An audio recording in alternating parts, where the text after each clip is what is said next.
Hello दोस्तों, कैसे हैं आप सब। उम्मीद करती हूँ आप सब अच्छे होंगे। दोस्तों फाइनली यहाँ पर जो है तुमसे तुम तक की कहानी में अब यहाँ पर मीरा और यश की शादी हो जाती है, जिसके बाद मीरा यहाँ पे अपनी नई चाल चलना शुरू कर देती है। शादी के दूसरे दिन ही वो गायत्री माँ को अन्नू के खिलाफ भड़काती नजर आएगी और काफ़ी ज़्यादा उनको फंसाएगी, मैनिपुलेट करेगी। जी हाँ, आने वाले अपकमिंग एपिसोड में देखना मज़ेदार होने वाला है। यहाँ पर जो गायत्री माँ है अब वह मीरा के लिए अन्नू के खिलाफ होती हुई नजर आएंगी, क्योंकि उन्हें लगता है कि मीरा ने एक बहुत बड़ा एहसान किया है उनके पागल बेटे को यहाँ पे शादी करके उसको अपना कर, और काफ़ी ज़्यादा एहसानमंद फील हो रही हैं। जी हाँ दोस्तों, आपको ये खास जानकारी दे रहे हैं। यहाँ पे मीरा जो है उसने आते ही अन्नू के खिलाफ षड्यंत्र रचना शुरू कर दिया है। अब यहाँ पे जो मीरा है वो बार बार गायत्री के कान भरना शुरू कर देती है, उससे फील करवाती है कि वो सिर्फ ये कर रही है, ये सारी असली हमारे बेटे असली बेटे और बहू की हमें परवाह करनी चाहिए,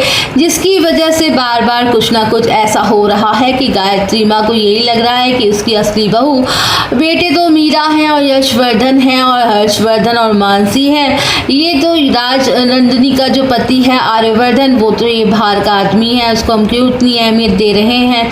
अब यहाँ पर इसकी वजह से वो बार बार ऐसा कुछ ना कुछ अन्नू से गलती नहीं होती है, लेकिन यहाँ पे मीरा जानबूझकर ऐसे में माँ के सामने खड़ा कर देती है कि माँ जो गायत्री माँ है वो सिर्फ अन्नू को ही गलत लगती है, और जिसकी वजह से माँ जो गायत्री माँ है वो बार बार अन्नू को कुछ ना कुछ उल्टा सीधा डांट देती हैं। अन्नू को समझ नहीं आता कि आगे उससे क्या गलती हो रही है। गायत्री माँ तो कभी भी मुझ पर डांटती नहीं थी, तो आखिरकार मुझसे इतनी गलती क्या हो रही है और गायत्री माँ हर बार मुझसे ही क्यों डांट लगा रही है।